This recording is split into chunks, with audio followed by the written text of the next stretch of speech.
Hi guys, my name is Zesty Zoya, and today I'm going to be showing you how to make the checkerboard pattern on a Rubik's Cube. So what you need for this pattern is a Rubik's Cube.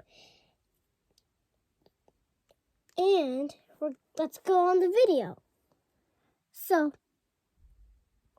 right 2 times, left 2 times, middle layer 2 times, front layer 2 times, and then back layer 2 times. And there you go. A checkerboard pattern on a Rubik's Cube.